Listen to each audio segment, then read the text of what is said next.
everyone. I'd like to take you through the reading of the next chapter, that's chapter 7, titled The Slow Transformation, from my manuscript, The Real Beauty and the Beast. Life is not a fairy tale.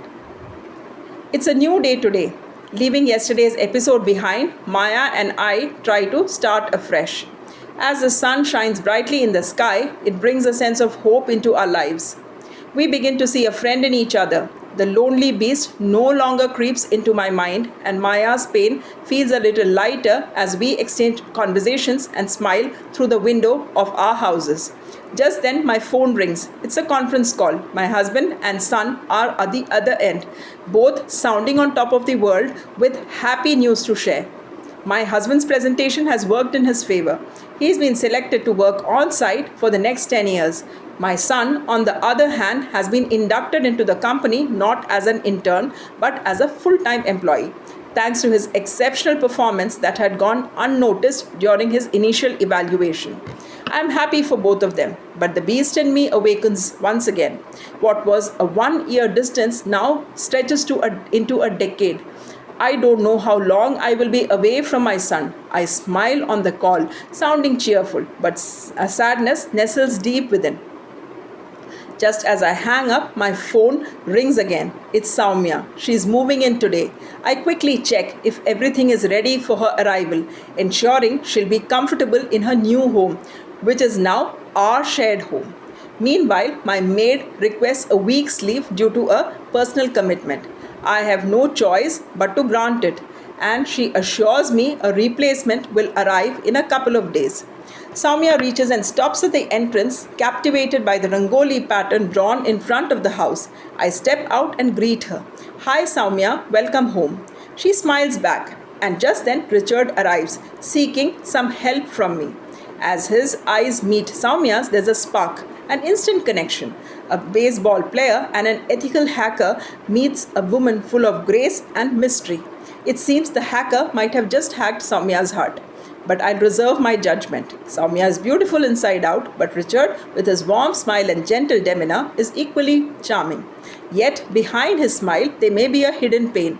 Too early to tell. For now, let's not presume anything. Without waiting for me to introduce them, they exchange names and a few words. Richard leaves shortly after gathering the information he needed, and Soumya steps inside. She settles in almost instantly. I can't describe how full my world feels now. The missing pieces of my life's puzzle seems to be completed by Maya, Soumya, and Richard. I bring Soumya into my room. Maya, still near my window, looks at me and I introduce them. In that moment, something shifts. We find in each other what we were missing: comfort, companionship, and a sense of home. My house slowly transforms into our home, our shared comfort zone. The next few days are spent getting to know one another better. We stay up late, sometimes watching movies, other times exchanging stories of pain and joy. The tears starts to lessen. The laughter starts to grow. Oh, and how could I forget the brewing chemistry between Richard and Soumya? The next morning, with the maid still being absent, Soumya decides to try her hand at rangoli. She is quite fascinated by it. Richard, playing with baseball, near accidentally spoils her design. He rushes over to pick up the ball and says, "I am so sorry, Soumya. I didn't mean to ruin your rangoli. It was an accident. I've never seen you before." Soumya smiles. "I just moved in today. I work for a publication company. It's a new job. What about you?" "I'm an ethical hacker," he replies. "I also experiment with AI tools." Soumya, unfamiliar with AI tools, grows curious and asks more. Her interest deepens. She begins to think that understanding these tools might even help her at work. So, what we thought was a cup of hot coffee brewing between them may actually be the beginning of a professional bond. It's best not to name a relationship too soon. You never know how two individuals see each other or how that connection might evolve. Sometimes our beastly eyes makes assumptions that are far from truth. Let's see where this curiosity about AI tools leads them and how it might shape both Soumya's professional journey and my manuscript as we step into the next chapter. I'd like to continue with the reading of chapter 8 as well today. Chapter 8 is titled This Moment. As I am reading the newspaper, a pamphlet slips out, an advertisement for Reiki healing. Normally, I collect such pamphlets absent mindedly, thinking I might reuse them someday for something crafty. But today, for some reason, this one draws my attention. I see a pamphlet about Reiki healing. Maybe it's the word healing that resonates within me. Lately, it feels like all of us, Saumya, Maya, and I, are quite searching for something to mend our frayed edges. Maybe this healing could make us better, stronger. Without overthinking, I call the number. A class is starting this evening. I sign up. I'm not sure whether this Reiki teacher will find his way into my manuscript or whether this healing will truly change anything. But I'm willing to try. As I tuck the pamphlet into my diary, the doorbell rings. It's Richard holding a book. Can I meet Saumya? He asks. I'd like to give her this. Sure, come in. I'll call her, I say. But as I walk towards Saumya's room, I hear her crying, her voice low and pained, speaking to someone on the phone.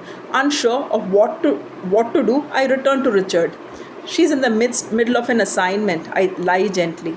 You know how it is, writing needs silence. Even a small interruption can throw everything off. I understand, Richard nods, but I'd prefer to give this book to her personally. There are a few things we discussed yesterday. I want to clarify them. All right, I'll let her know you are here. 15 minutes pass. I try again. This time I still hear quiet sobs, but no phone call. I knock gently. Saumya opens the door with a smile. Her eyes are swollen and red, but she tries to cover it up. Richard here, I say, acting as though I don't know anything. While they sit in the living room talking, the doorbell rings again. It's my house help, Lalita. I step away to explain her task. She is quick, attentive, and soft spoken. There's nothing striking about her appearance. Short, thin, dark skinned, but she radiates quiet dignity. She even makes coffee for our guests without being asked. When Richard leaves, I notice something odd. Saumya doesn't have the book he bought, but she looks lighter, cheerer. I hesitate to ask what was wrong earlier. The curious writer in me wants to probe, but I choose not to. She simply offers to help the chores and then retreats to her rooms. I introduce her to Lalita before she leaves. Moments later, shouting erupts. I told you not to call me. I don't want to see your face again. Saumya screams from her room. I ask Lalita to leave for the day. She quietly agrees and steps out. I've told you so many times, Saumya continues. Let's just end this on mutual consent. I can't keep doing this. I have started a new job and I need to focus. Don't try to snatch this away from me. You've already taken everything else. I step outside to avoid eavesdropping, but Saumya's voice carries. I don't want anything. Just set me free. Silence. There's silence for some time, and then I've seen the way you talk to her, your chats. I saw them that night. I came home late. I've invested everything into this relationship. I can't waste any more time. She hangs up and walks out, tears spilling down her cheeks. She hugs me tightly. I can't take it anymore. My life's a mess. I don't know what to do. I hold her, offer water, and reassure her gently. I won't detail everything she shared. It's her story to tell, not mine. But here's what I will say. Saumya is grappling with betrayal, personally and professionally. Someone she trusted has let her down. She's trying to reclaim her life and her strength. Whether it's a misunderstanding or the painful truth, I choose not to judge. All I know is Saumya is standing face to face with her own beast, sorrow and confusion. And just as the atmosphere begins to settle, another storm brews. From Maya's room we hear, Sandeep, don't hurt my feet. It hurts. Chintu is watching. I promise I won't say anything about your parents again. His voice thunders in response. You always say that, but you still bring up the past. You're ruining my career with your calls to the office. My boss told me to fix my personal life before I talk about promotions. Maya snaps back. Take that back. Don't talk to me like that. Have you forgotten it was my sister who got you that job? Her voice, once pleading, is now fierce. Sandeep growls, you insult my parents. You can't handle criticism yourself. I've been patient. I'm done. I quit my job. I'll find another. You think I bring up the past for fun? Maya replies. Have you ever defended me? Do you even consider me your wife? You never introduce me to anyone. Are you ashamed of me? I'm here only for Chintu, Sandeep replies coldly. I'll send you money for expenses, that's all. Enjoy your work from home job. It's all you're good at. Later, Chintu walks in from outside. Excited to see his father, Sandeep now plays the role of doting father. Maya silently prepares lunch in the kitchen. She steps out for a moment and spots us at the window, watching quietly. Her face is swollen, eyes red. She whispers, "Shall we meet this evening?" Just then Sandeep enters. When he looks at us, he smiles warmly. A mask, I feel. He might be a beloved son in his parents' eyes, but in Maya's life, he is the beast. Maya introduces him. Soumya and I exchange polite hellos, smiles stretched thin. We don't want to make things worse for Maya. A silence follows as we watch her. For a brief moment, all three of us, Soumya, Maya, and I, are lost in our pain, each wondering where life will lead next.